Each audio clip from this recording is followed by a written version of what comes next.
the US greenhouse gas emissions peaked in 2007. We're already decarbonizing pretty significantly. Not fast enough, but very materially. And so what we should really understand is how are we decarbonizing? Or what's working? What are we going to keep doing next year and the year after? And how do we just do more of it faster and better?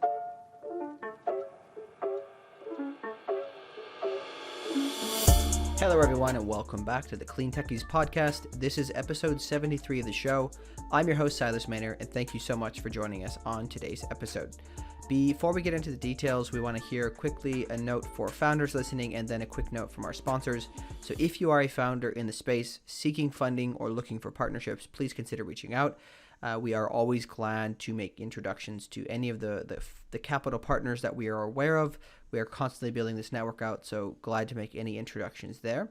And then we also often make introductions to potential partnerships. So if this is a space you're looking for potential partners to help break into the market a little bit faster, feel free to reach out.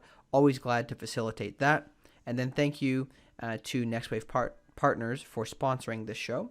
NextWave are experts in talent acquisition, recruitment, and retention across ClimateTech, renewables, and ESG spaces globally. So if your team is growing or you are looking to make a career change, reach out to them at next-wavepartners.com or reach out to one of their consultants directly via their LinkedIn page. Additionally, NextWave has also pretty recently offered to do free consultations with anyone affected by the recent layoffs in tech who are seeking to get into the climate tech space. So again, if you were laid off from tech and you are interested in getting into the climate tech space, feel free to reach out to one of their consultants and they'll be glad to do what they can to offer advice, tricks, and tips to get your next role, hopefully very soon, in climate tech. So with that, let's get into today's episode details. Today we are joined by Bruce Usher, who is currently a professor at Columbia, past CEO of EcoSecurities Group, and author of Investing in the Era of Climate Change. We spoke a lot about a lot of different things today with Bruce, but overall, I think the key topics were, one, how the investment community and general public's opinion has really shifted over the past 20 years as it relates to climate. He's been in this space for quite some time, at least in terms of sustainability and investing, I should say. And I think his perspective was quite interesting. We also did spend a bunch of time speaking about the different technologies out there, which ones are ready, which ones need to be developed more, where he sees the gaps going forward. And I thought that was quite fascinating as well, given his perspective and how he's been investing in these types of things for quite some time. So I thought that was quite interesting. And then finally, we also spoke about what he saw at COP27 as he was attending, and then also went in a little bit to detail around the Inflation Reduction Act, or the IRA, as he was able to shed a bit of light and some of his thoughts on the legislation and what it can really mean for the future of climate tech in the US. Generally speaking, really insightful conversation from the perspective of somebody who has been in space longer than most, and really excited to be able to share this with you. So without any further delay, let's get into our discussion with Bruce. All right, welcome to the show, Bruce. How are you doing today? I'm well. Thanks very much, Silas. Absolutely. I'm glad to have you on. I think it's going to be exciting to have you speak about with the things we're going to go over today. So let's just get right into it and start with a little bit about yourself, maybe some of your accomplishments as well. So my background is both traditional and non-traditional. I actually grew up in Canada. I think I put that in traditional category. I moved to the US in 1990 after spending 4 years in Japan, in Tokyo, where I first worked in finance. And I came to the US to go to business school, which I enjoyed, and stayed here. And like a lot of people, you come to New York City, you sign a 1-year lease, and next thing you know, 30 years have gone by. So here I am, and I had a very again pretty traditional finance career in the sense that I worked for some big banks. I really enjoyed the work, but after several years, I really wanted to do something more entrepreneurial, and I had an opportunity to become an entrepreneur, and actually became an entrepreneur 3 times. And the third time around, something slightly different happened, which is I was involved in not exactly a startup, but pretty close to a startup. And this company is what we now call a social enterprise. It had a dual mission, which was to be profitable business, and have social impact. And specifically, it was impact on climate change. And that was a real awakening for me. I'd never come across this idea that you could both be in business and have social impact. It was all new to me. This is a long time ago. This is back in 2002, 20 years ago. And that awakening is sort of what set the rest of the trajectory of my career. That company eventually did well, was acquired, and after that, I became an academic. But my area of focus is on social enterprise. Mm-hmm. I guess I'm just a little bit curious. So how did you come across the opportunity in the climate side of things? And you mentioned that it's not something you had necessarily thought about prior to that. Was there ever anything prior to that kind of like, once you got into the space, you looked back and you said, you know what, actually, like I've been thinking about this, like there's some things that line up, because I'm usually curious to figure out that. Yes, Silas, I wish I could say, it was in my head, or, I was an environmentalist from a young age. I wish I had some beautiful story to tell you. I don't. But I did have something going for me, and that was my brother.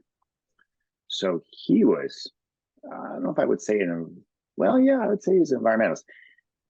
He's a couple years younger than me, and in college he was an engineer, but he worked on solar. So this is back in the late 80s and 90s. In those days, solar was pretty radical. He was part of the first teams that raced the solar-powered vehicle across Australia's outback. In those days, if you just finished, you were a winner. And he was in solar. I thought, well, that's a really odd, curious thing, but whatever. Didn't think much about it. And I mentioned I've been an entrepreneur 3 times. So the first 2 businesses were really around finance and tech. And after the second business was acquired, it wasn't that big a business, but it was acquired. It was a good outcome.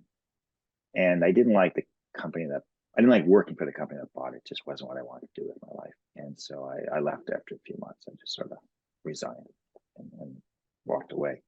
And I didn't have a plan with what to do next. It was kind of the first time in my life I didn't really know what was next in the cards for me. And one of the people reached out to was my brother. I mean, we talked all the time, but I said, Eric, all I know is finance, and I know something about starting companies and running businesses. Tell me more about your work in renewables. And at that point, he was working on climate change, and who can I talk to? And so he put me in touch with a bunch of people. And again, this is back in 2002. And I made an assumption. It was an incorrect assumption. My assumption was that anyone who cared about climate change had no interest in talking to someone like me. The classic Wall Street guy. I mean, I worked for Lehman Brothers at one point, doesn't get sort of more Wall Streety than that. And he introduced me, he just sort of said, well, here's a list of people you should reach out to. And one of those people had co-founded this company called EcoSecurities.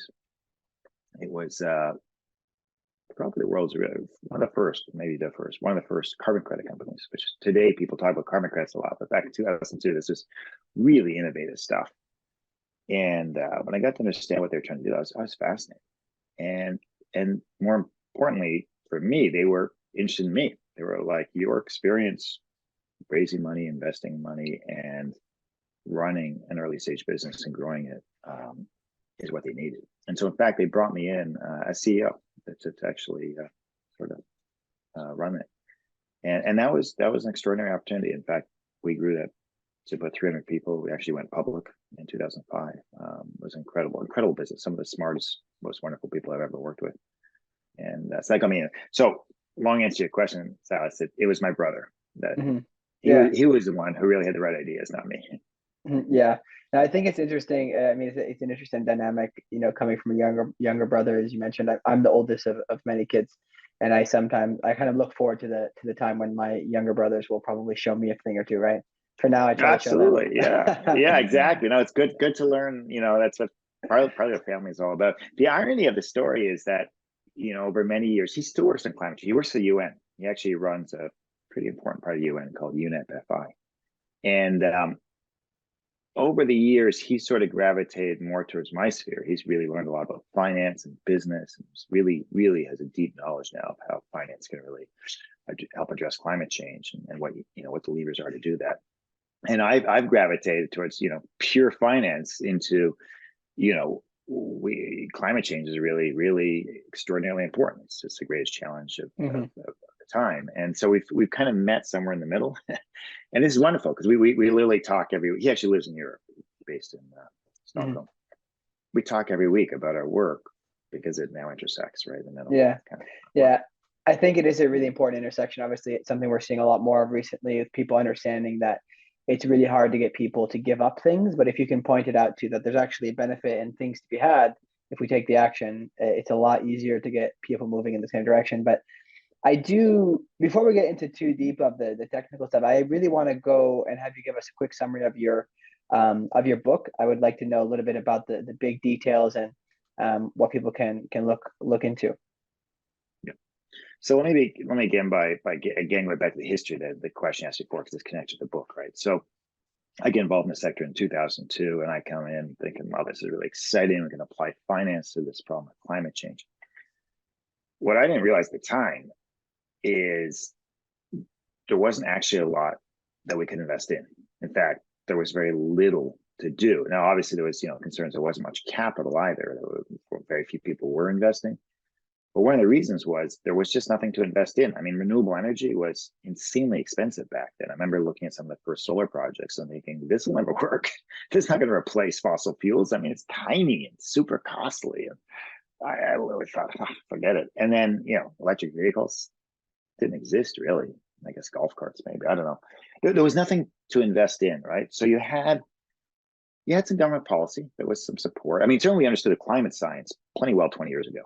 The science has gotten better, but we knew what was going on. But there wasn't much capital, and there was nothing to put it in. Fast forward to today, and what's really changed is the opportunity to put capital to work and the capital that's looking to invest in the sector. So we now have extraordinary what I call climate solutions, renewable energy, wind and solar today. It's cheapest forms, the best forms of power in most of the world, fastest growing the source of power generation. And really just, these are extraordinary products. They're distributable, they're cheap, they're clean, obviously.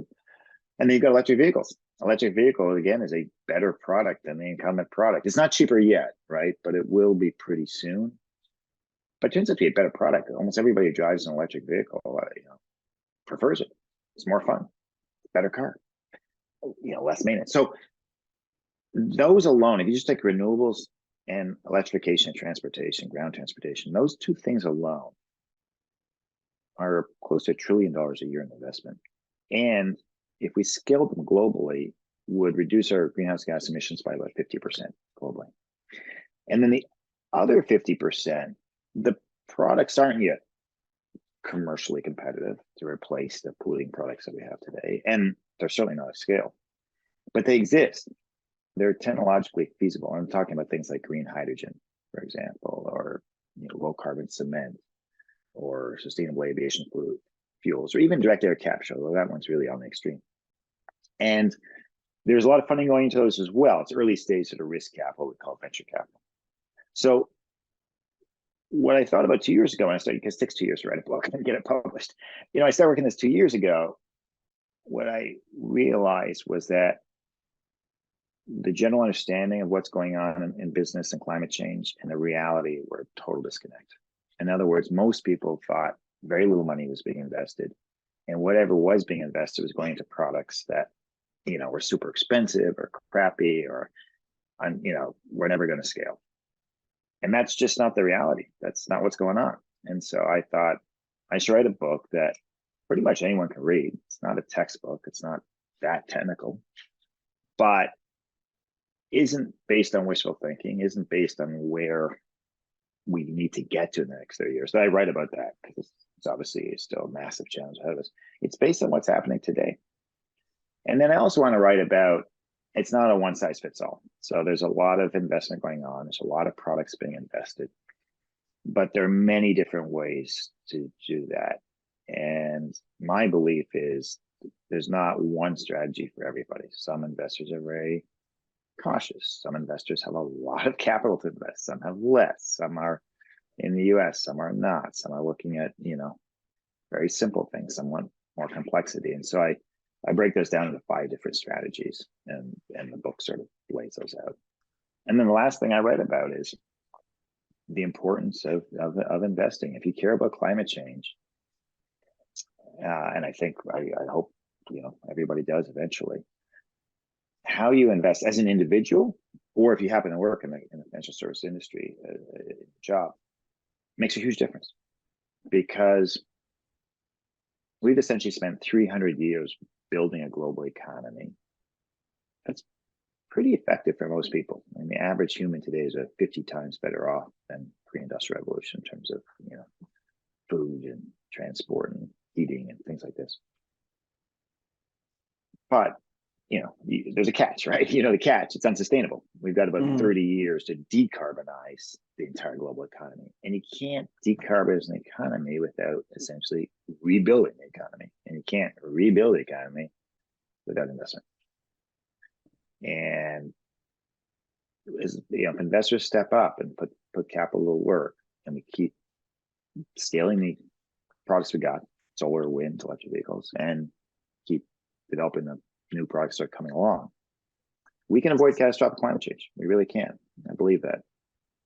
That doesn't mean we will.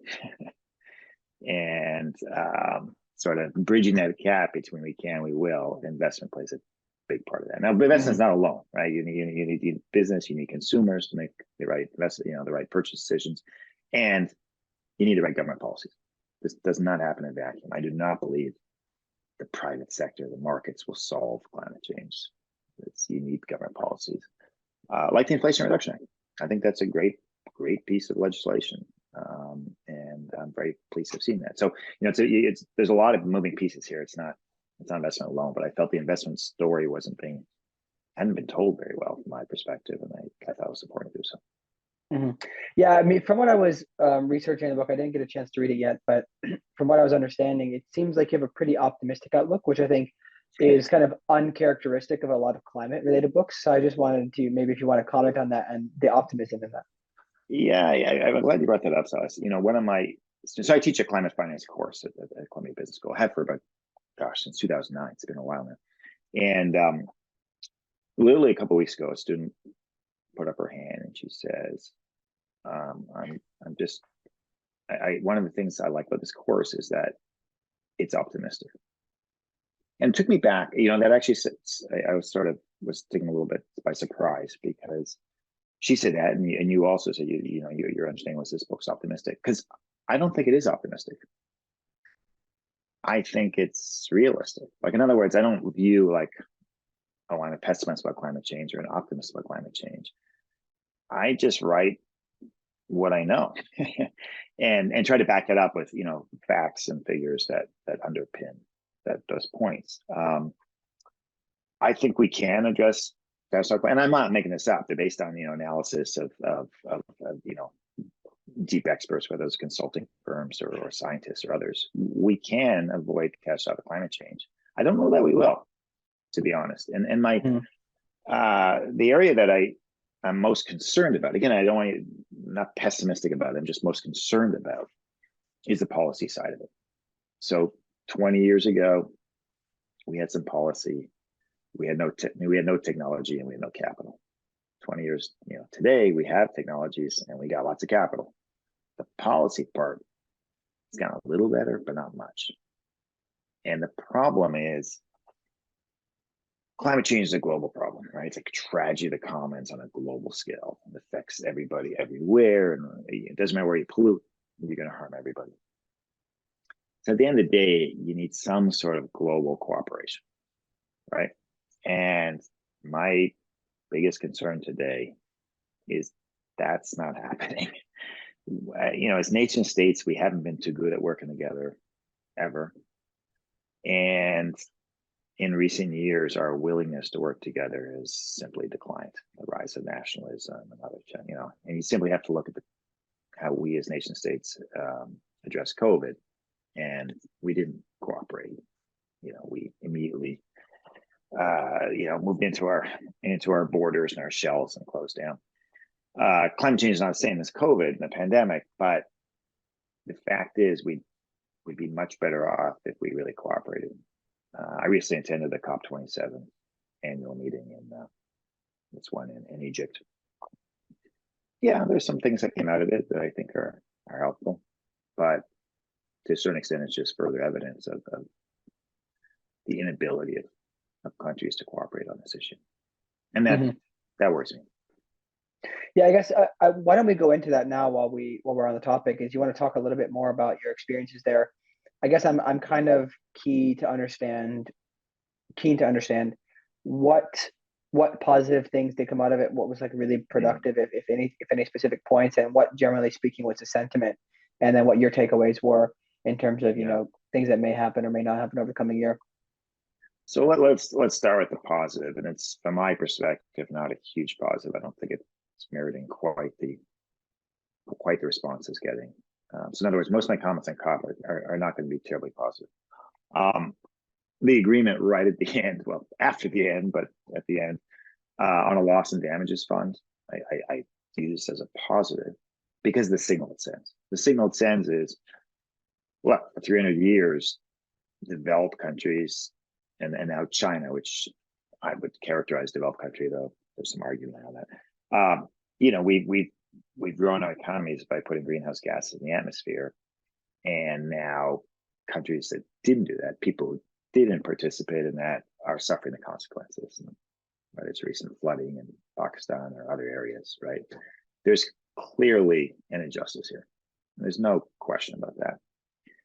And the loss and damage fund is the first time that these nation states have gotten together and agreed that, in fact, that's the case, and a willingness to actually do something about it. Okay, so I think that's a positive. Just the recognition of that is a big deal. Now we get to the reality. The reality is setting up a fund, like, that's, as hard as that was, that's nothing compared to actually finding the money, let alone actually spending it or providing it. It's not really spent, but allocating it in a way that's equitable and helps to address this injustice. I'm not terribly hopeful. In 2009, the developed world promised $100 billion a year in development aid to developing countries around climate change, and it took over a decade to actually come up with the money. And the way they came up with it is mostly creative bookkeeping, if you ask me. It's not a lot of incremental dollars or euros or yen. So yeah, look, it was a good outcome, but it's not that big a deal. What I was disappointed about with this COP is this was billed as the implementation COP. In other words, no one expected some new Paris Agreement or anything like that. There wasn't. No one was working on that. What they were supposedly working on was, how do you take what was already previously agreed to, like the Paris Agreement, and continue to improve on it, refine it, implement it. It's the implementation COP. And I don't think we moved the ball too much down the field, to use the American metaphor. There's, and here's one of the things I kept hearing over and over that honestly bothered me. There was a lot of people talking about what was not being done. Not enough money is being invested. Not enough emissions are being reduced. That was the tone of so many of the discussions. And I think there's a place for that. We need to make sure that we recognize what it is that we need to do. But I don't find it highly productive. And the analogy I use is, when I teach a course, I don't teach about what people are not doing. I teach what people are doing, and then dive in to figure out what's working and what's not. And obviously, if stuff's working, how do you do more of it? And if it's not working, well, why not? What do we learn from that? And how do we change so we don't keep doing stuff that's not working? To me, that's what's productive. But at the COP, you don't have a lot of discussion around that. And the important point here is, an awful lot is being done, right? Industries are decarbonizing, not fast enough. But if we simply say, you're not doing enough, that doesn't help us. We should be saying, how are you going to do what you're doing now? How are you going to do more faster? Let me give you an example. The US most people don't know this. The US greenhouse gas emissions peaked in 2007. We're already decarbonizing pretty significantly. Not fast enough, but very materially. And so what we should really understand is how are we decarbonizing? Or what's working? What are we going to keep doing next year and the year after? And how do we just do more of it faster and better? And who's decarbonized faster? I can tell you the UK decarbonized faster than we did. How did they do that? What can we learn from them? To me, this is where we can really accomplish that. And you don't see that discussion at COP. In fact, pretty much none. Yeah, it's kind of sad that they're not taking the advantage of the opportunities of there has been a lot of work done. They should be discussing, hey, at least, let's not so much focus on the moonshots that we might be looking at, but let's focus on what's doable and at least at a bare minimum share notes that what we can do locally. Because I do think that to some extent, there's always going to be a certain level of resistance when you try to do something as a global movement, because there's a lot of people who just aren't interested. With plenty in America, especially, right? They're just not absolutely interested. Yeah. And I think we have to think that there's a number of different groups out there, and I think we have to be careful of thinking, who's for climate change, just mitigating climate change, and who's not. There's a lot of groups. One group are the climate deniers, right? And as far as I'm concerned, I don't have anything to say to them. Like, someone else can deal with that. They're getting smaller, thank goodness, but they're still there. The other extreme are those who have given up, and that's a growing group. In other words, there's a growing number of people, and it tends to be a younger generation. And I'm really inspired by the younger generation. That's why I teach. But there is a growing group who says, it's hopeless. I'm just giving up, and that doesn't help either. Because if you give up, it's pretty self-fulfilling prophecy. We're in big trouble. So that's unhelpful. And then you get another group, and this is, I think, important in the context of like the climate change meeting, COP27. There's another very large group where they recognize the importance of climate change, but they have greater, more immediate challenges. And I think we don't really understand this group very well. And I actually think this is a very, very large group. It may, frankly, be the majority of the human population at the moment. Extreme example of that is, I don't think I'm not sure too many people in Ukraine are going to prioritize climate change right now. Mm-hmm. I don't have to say the obvious there, but in many other countries as well, there are bigger challenges, whether it's food security or housing or things. And you could say, well, climate change is going to make that worse, so you should really care. And that person could say, yes, I hear you and I even believe you, but I have to deal with the immediate. I got to get by through today or this week or this month or even this year. And, we need to understand that, because I think ignoring that or telling people they're wrong, that's not gonna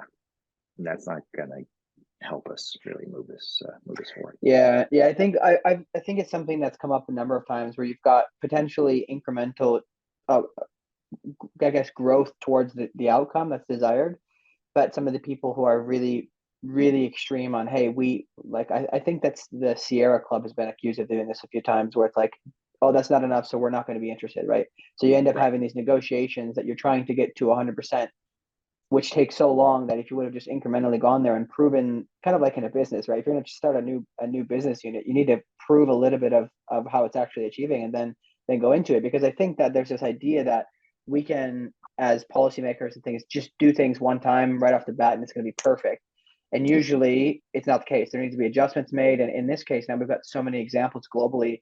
I mean, Europe's so very far ahead of us in a lot of these things, and we can take examples of what did they do well, what didn't they do well, right?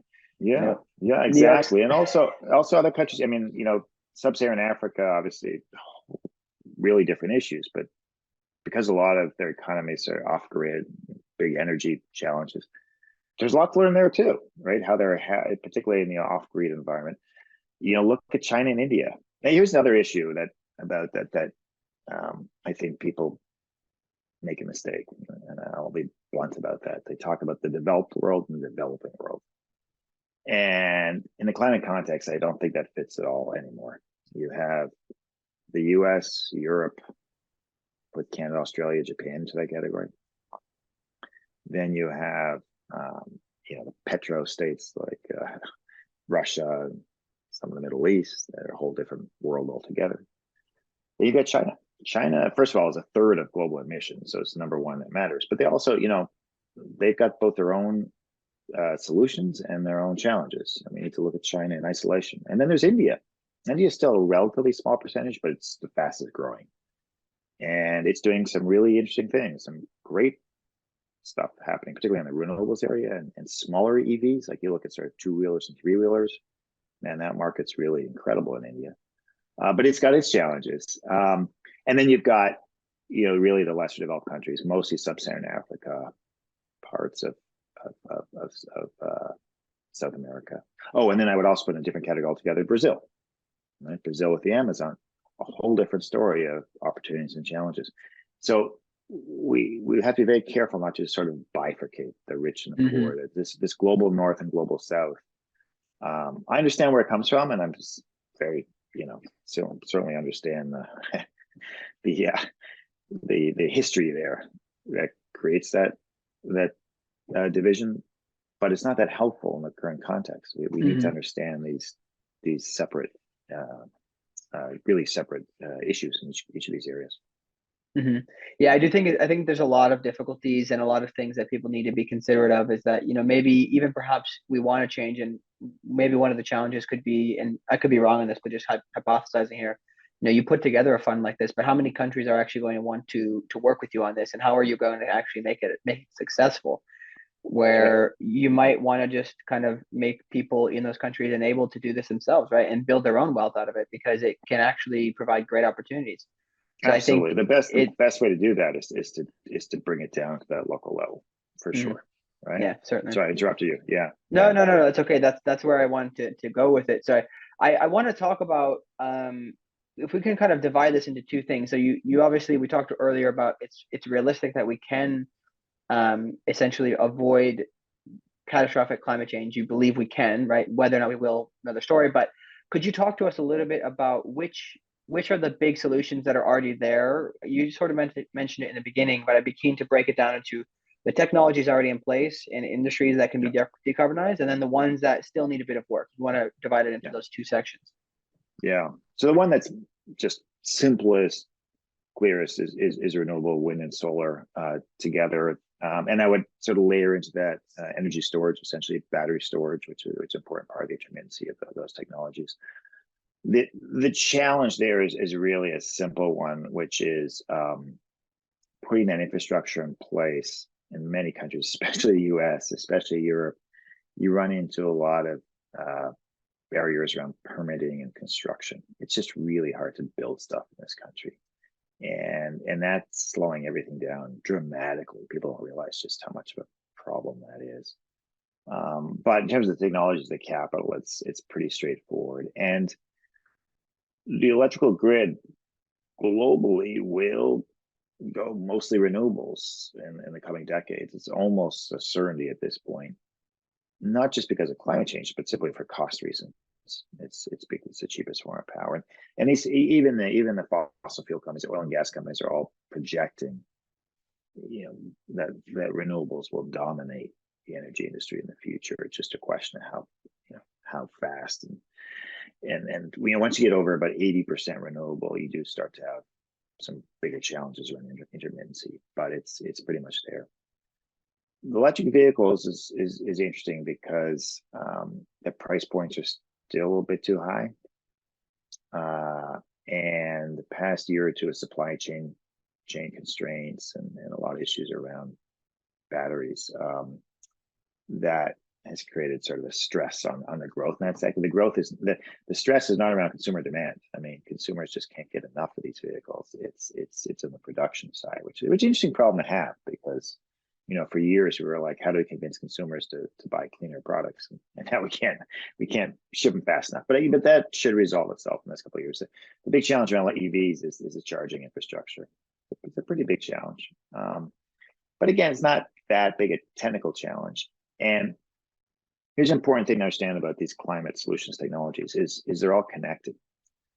So the more renewables you have, the more clean power you got to fuel your EV fleet. The more EVs you have, the more backup power you have for intermittency that goes with renewables. So to give you an example, the Ford F-150 Lightning, which is an electric pickup truck. And this is an amazing vehicle because Ford took its best-selling vehicle of all time. Basically, every dollar that Ford makes in profit is because that one truck, the Ford F-150. It's a really popular truck. And they were willing to cannibalize their own best-selling product with an electric version. That's a pretty ballsy move. And it appears to be paying off.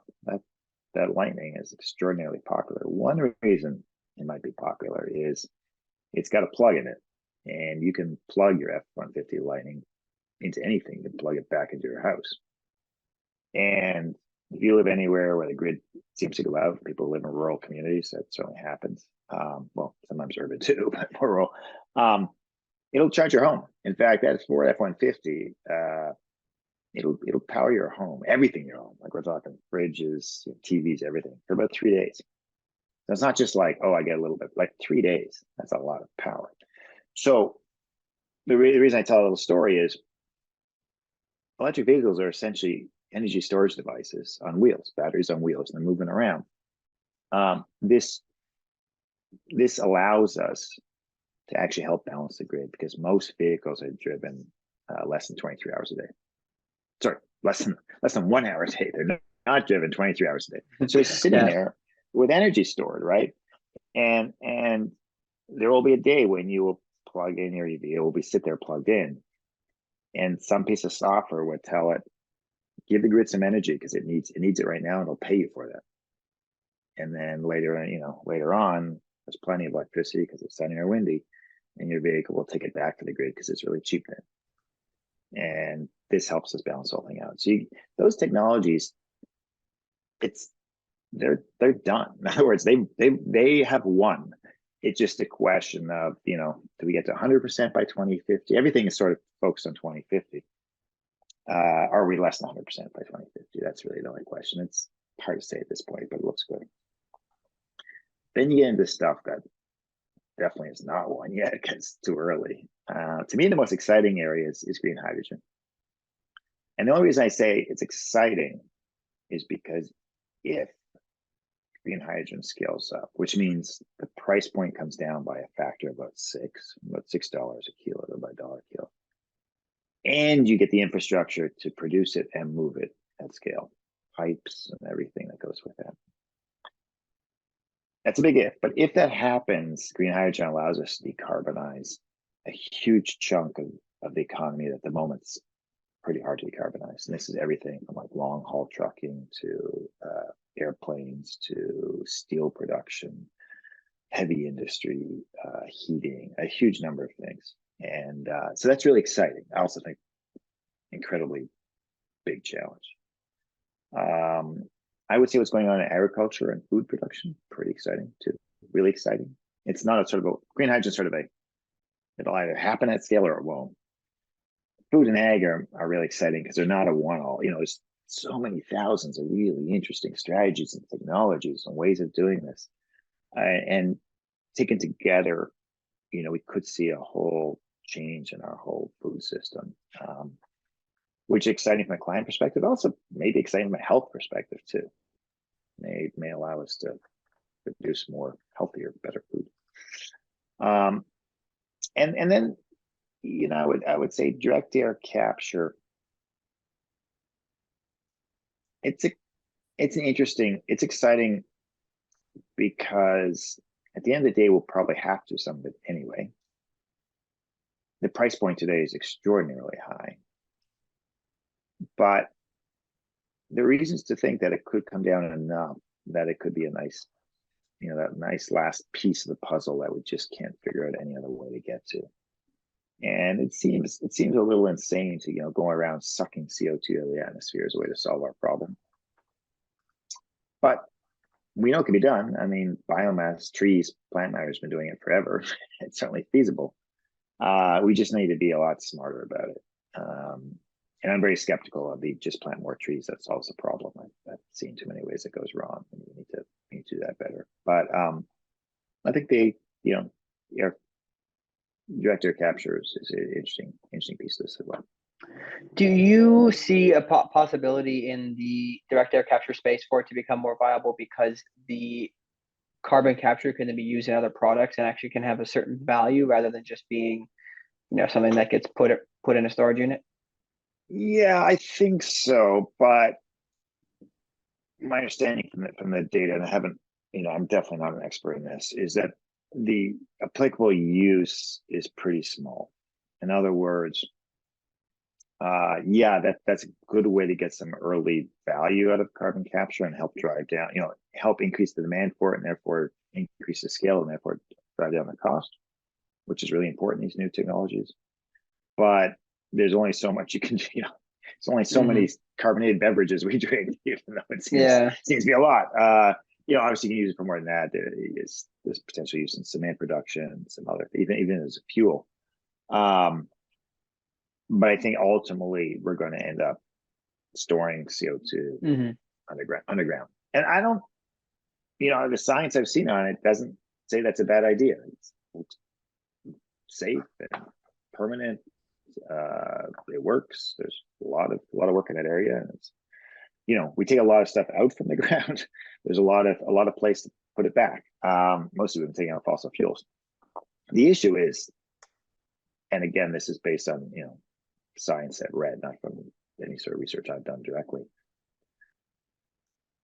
The physics of pulling CO2 out of the atmosphere is very, very difficult. We think, oh my gosh, there's 420 parts per million of CO2 in the atmosphere. That's terrifying. But put that formula in reverse. How do you, if there's 1 million parts in the atmosphere and you're looking for the 422 that are CO2, how do you find that and capture it? And it's, it's up in the stratosphere. Not such a simple endeavor. And, yeah, certainly. And that's the cost. That's the problem. Fair enough. Fair play. I'd like to talk a little bit, since you have a background in finance and built a company in this space. Could you talk about the investment sector's general outlook on climate change and the evolution of it over the past 20 years or so?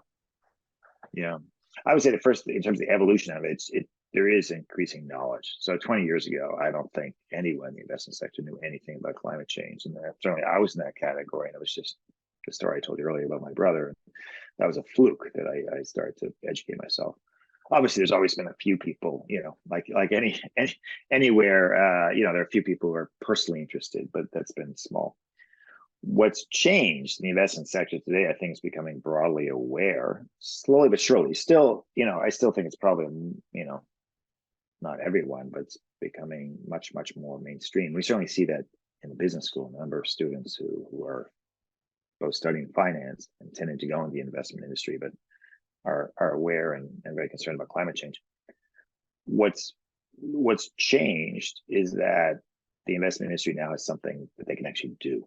In other words, they can actually do their job, invest, and help decarbonize. And the primary sector is through renewables. In other words, renewable industry, as I mentioned earlier, is a multi-$100 billion a year industry. That's a lot of investment capital being put to work. So you see whole divisions of companies saying, we need to be in this business. We're losing opportunity.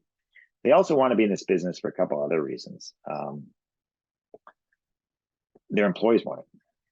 So increasingly, we see companies globally, I'd say, especially in Europe, but now for sure in the US and other countries, where employees are saying, what's my company doing about climate change? What's my company doing about sustainability? And all things being equal, I want to work for a company that cares about that. And in fact, one of my colleagues at the business school, Vanessa Bourbon, she's a professor, she's done some interesting research around this, how employees show a mark, particularly younger employees, show a clear preference to work for companies they think are sustainable.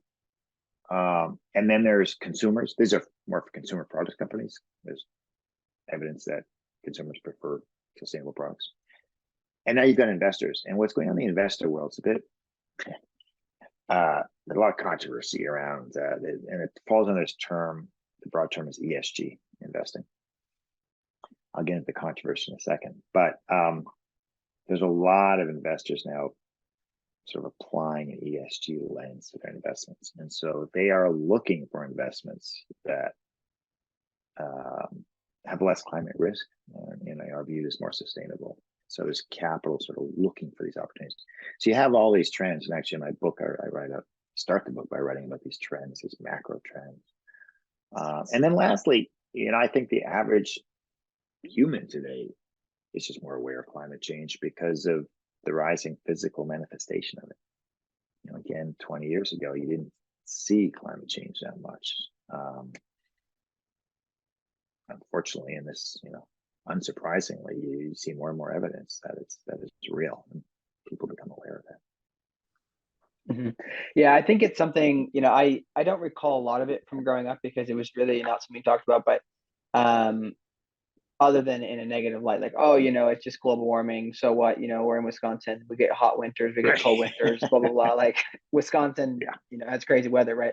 So it's like, a lot of people didn't talk about it that way. And I think that perhaps maybe there was a mistake in calling it global warming because a lot of people are like, oh yeah, so what's going to happen? It's just going to heat up a bit. I know people in Wisconsin wouldn't mind that. Usually they're like, oh, it'll be warm. No, I grew up in Canada. There are moments. I'm like, exactly. This isn't bad. This lovely warm day. And in all seriousness, let me say serious level. One of the issues around climate change is, and I tell my students, this climate change is two words. There's the climate part of it and the change part of it. And obviously people think about climate changing, but more than the climate changing, everything's going to change. Our economy is going to change. Where the jobs are going to be is going to change. Where people are going to be able to live is going to change a bit too, and so on. The problem with change is it's hard on people. Most people don't want change. And the reason it's hard is because some people benefit from change and many people don't. When it comes to climate change, most people will not benefit. But that's not entirely true that everybody's going to suffer from climate change. And, parts of Canada, for example, it's not just going to get warmer, but for example, from an agriculture perspective, wide swaths of Canada are going to be much more habitable. It's not the right word, habitable. Are going to be available for agriculture. I read an interesting statistic before the Russian war and invasion of Ukraine. I think the statistic was from like 2020 or 2019, pre-pandemic, that Russian agriculture had significantly benefited from climate change, from warming, to the point that Russian exports of agricultural products had surpassed exports of weapons for the first time ever. Now, Russia exports a lot of weapons. I don't know the magnitude of the numbers, but it was a telling statistic. So the reason I put that out there is not to go, oh, that's really great for Russia or great for Canada. To say that I think if everybody clearly recognized, wow, climate change is going to hurt me, it's bad for me, it's bad for my neighbors, it's bad for everybody on the planet, it would be a little bit easier to deal with. Actually, it's not that simple, right? Some people, it's going to really, their lives are going to be, the place where they live is going to get destroyed. There's nothing they can do. It's terrible. Other people are going to, have change in industries. Other people are going to face terrible heat, but they'll get by, and there's so many different ways of outcomes here. This complicates it a lot. Mm-hmm. Yeah. It's very difficult, I think, because it's a lot of people like to apply, hey, this is just how it is, but they also forget that there's very different opinions and very different lifestyles. Like when I moved from Wisconsin to New York, I started to learn a very different type of way of looking at the world, right? And then now I confuse the two when a lot of people have no idea why people in Wisconsin think the way they do, and they don't, and vice versa. And that came back to my earlier point in our discussion, Silas, which is I think it's really important that we don't make assumptions about what other people think about climate change or other issues, but we'll just stick to climate change right now. People have different reasons for being concerned about climate change, for taking action on it, and so on. That doesn't mean that we shouldn't constantly, be pushing on this issue and trying to move the ball on reducing emissions. That has to be sort of our focus and our North Star here. But we need to recognize different people in different regions are going to have a different perspective on this and understand where they're coming from. And then what is it that would, allow them or help them to change their perspective if it's not one around decarbonizing. Yeah, certainly. We're running out of time here, but I do want to talk about, since you mentioned policy a few times, and then you've done a bit of studying on what other countries are doing, for example. Could you talk about some of the maybe relatively simple solutions or things that you would note that could be really relatively easily achieved and actually create a lot of benefits towards solving climate change on the policy side of things, and how that might look and be administered for people who are a bit skeptical of policy? Yeah. So first of all, policy it's not effective in a vacuum, right? It's not like you pass policy and that solves the problem. Policy doesn't solve the problem. Policy has to basically catalyze business and consumer behavior. Otherwise, you're sort of wasting your time and money, right? So that's an important thing. And secondly, the policy action should be focused so that it's relatively short-lived. In other words, if the action is, when you put in place a policy that's going to last forever and never be changed, we're just going to do X and that solves the problem. That's not going to work, because first of all, if it's subsidies, you can't subsidize things forever. And secondly, if it's sort of regulatory, things are going to change. So the policies have to change too. So what would be a good example of that? Well, I mentioned earlier, the Inflation Reduction Act is a really good example of that. And the reason is that, first of all, it doesn't say, well, here's our solution to climate change. It says there's dozens of technologies out there, and they need different things. Some of them just need a little more subsidy to keep that scale going, renewables and electric vehicles. And for example, electric vehicles, what piece of it is the battery piece that needs to bring down the cost, and it's that charging infrastructure, we need to build that out. So it's targeted. The numbers are big, but the numbers actually are much bigger than people realize, because the 369 billion in funding, that's a big number, right? But the way it's designed, it provides a subsidy that will unlock a lot of private capital, because investors and developers and business owners will go, wow, if I do X, I was thinking about doing, but I couldn't sell this product, it's too expensive and so on, or I don't have as many customers because it's expensive. If I do this, I can now drop the price because there's a subsidy. And now my business is going to grow 5X. I got to invest in that too. So the estimates are that for that 369 billion, there's at least $1 trillion in capital coming in. So it's a clever bill, because it's not just about government money; it's actually unlocking an enormous amount of private capital. And that only happens if people actually build stuff and make the investments. It's not like the money goes at the door first. Almost all of this is in tax credits, which is a very complicated way of providing a subsidy. But in this case, you only get it after you've built whatever you're building. So it's sort of, you have to do it, and then you get the piece of it. And then the last part, as I said, it's a lot of different technologies, and I don't necessarily believe all those technologies. I mean, let's take nuclear, for example. There's money in there for nuclear. Why don't I believe nuclear? It's actually not around the safety issue, though. It's obviously something to be aware of. But nuclear actually has an extraordinarily good safety record. The issue is in nuclear is really costly. It's an unbelievably expensive way to produce power. The reason that funding is in there is because there's some new technologies that, in theory, it's more than just theory. There's some technology that suggests that the cost of these new nuclear facilities will come down really dramatically. And somewhere in the next, by the late 2029, 2030, we'll have our first new nuclear plants here in the US that will be both cheap, they're smaller, so they're more distributable. Of course, they're zero emission and very safe based on these new technologies. That's possible. And I am fine with the government providing a little bit of incentive to develop that technology. It's relatively small in the whole context. Do I personally think it's going to work? I'm doubtful.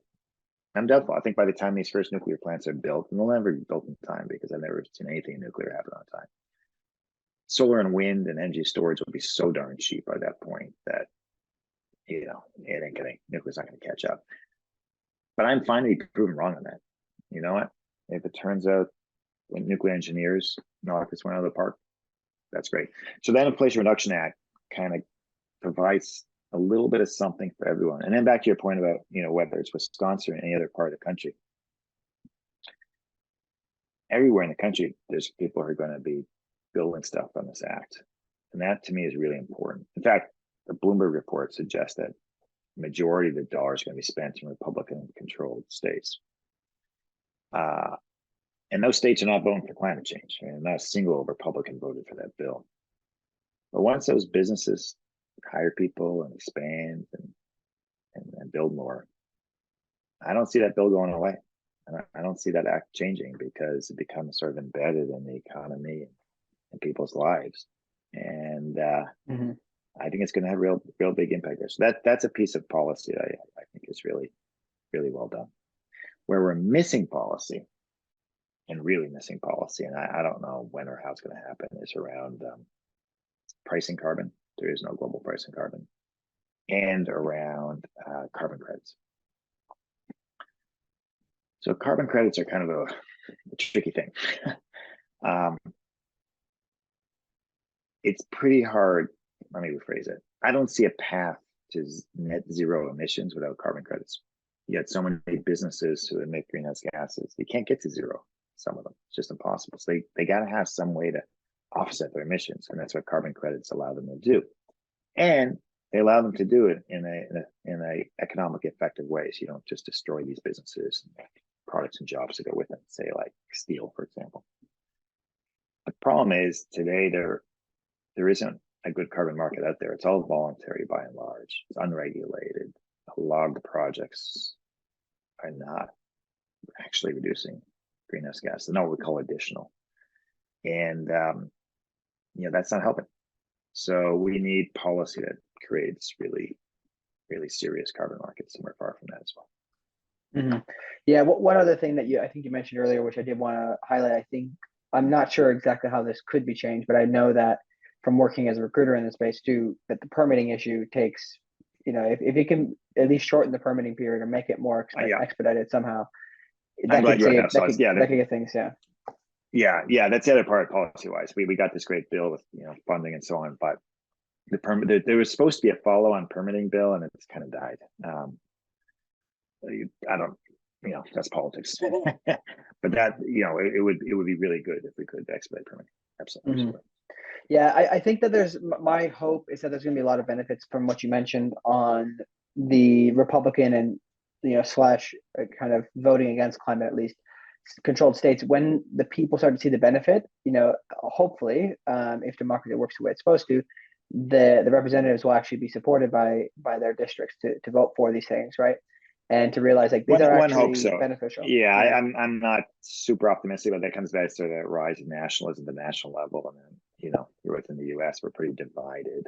On the other hand, sometimes it's just semantics. It's just politics, right? I mean, politicians will make a huge deal because that's how they get elected. They make a lot of noise.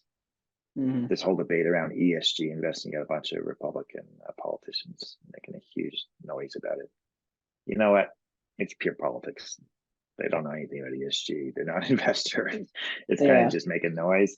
And I'm hoping the same here. If some Republicans make noise around climate change, I think it's really unfortunate. I think it's crazy. This shouldn't be a politicized issue. It's an economic problem. But as long as at the end of the day we can build stuff and get things done to decarbonize, the political show is hopefully a bit of a sideshow. Mm-hmm. We'll see. Yeah, I mean, I think at some point we'll probably see, at least my hope is that we'll see kind of the situation with Australia. Obviously, it's not necessarily a positive thing, but because they're so badly affected by climate change, it's not a matter of for or against climate change policies for the politicians. It's just, what is your plan? Like, what is your plan? Yeah, exactly. Yeah, exactly. Yeah. At the end of the day, you need a plan. Everyone's eventually going to need a plan one day, and sooner the better. Mm-hmm. I'm unfortunately cognizant of time here. I'm going to have to go very short. Yeah, no, certainly. I think this has been a really great discussion overall. I really appreciate you being able to fill us in a bit the COP27 and talking about your book a bit. I think it's really fascinating to hear coming from your background and then going into building what you're doing. And I think I don't really have a lot of people from academia in here, so I think it's interesting to be able to talk to you since you're probably in some interesting circles with that. Any, I guess, final things for people that you want to recommend to people? Of course, I recommend, of course, people get the book. I know I have it actually in my Amazon cart already.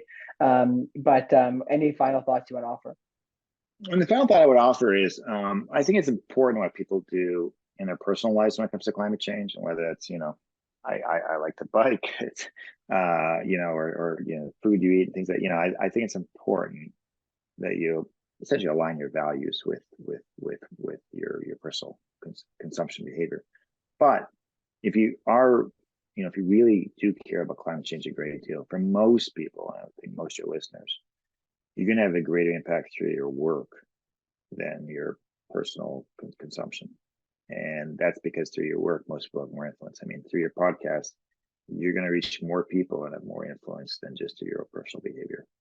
And I think that's true for most of it. So I really encourage people, and I say, and it sounds, students ask, well, what am I supposed to do in my work? And I'm like, look at your business, look at your industry, look at it doesn't matter what you do, nonprofit, government, whatever role you're in, how can you influence your peers in your organization to put us in the right direction here and push hard on that, because that can really make a big difference.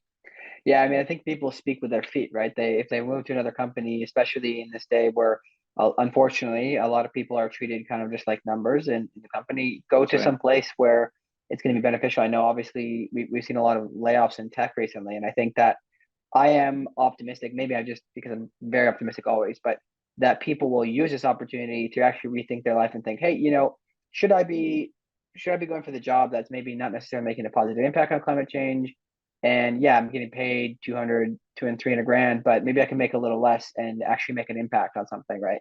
And I know being in recruitment, it's really hard to convince people to take that step backwards on the compensation piece of things. But if they really care about the work, and if they care about this problem, they should be getting after it this level with their good skills. So very good. Well, I appreciate having you on. It's been great, and we'll definitely look forward to seeing more from what you're doing, and continue to follow your journey.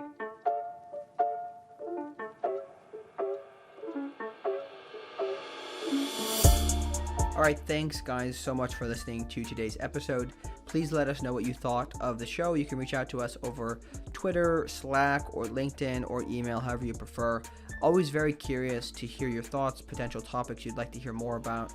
If you're interested in getting into the space, I'm always glad to chat with individuals and see what I can do to try to help people get into the space. And again, please do share this with somebody who might also find it interesting, as it is our goal to share and help people learn about what's going on in the space. I think so many people are just unaware of these things, which is why we started the show, to hopefully create some resources that can be shared around, mainly for people to learn and to understand the benefits of climate tech beyond just the kind of the key one, which is obviously climate change and solving climate change. There's usually so many more benefits also to these technologies, so definitely reach out and share this around with somebody who might find it interesting. Please do consider reaching out to Bruce if you're keen to learn more. I would recommend you checking out his book, which is linked in the description on Amazon. And then if you are joining us for the first time and you enjoyed the show, please do subscribe and turn on notifications. We also very much appreciate ratings and reviews. It doesn't take you very long. If you can just give us probably a minute of your time to give us a quick review on Apple, if you enjoyed it, would really, really appreciate that, as it helps us to grow the rankings and then get out to more people. Quick note, on our next episode, we will be joined with Aaron Fitzgerald, the CEO and founder of Mars Materials, where they are creating a clean, ACN is the technology or the product, but if I pronounce it correctly, it's acrylonitrile, again, also usually referred to as ACN.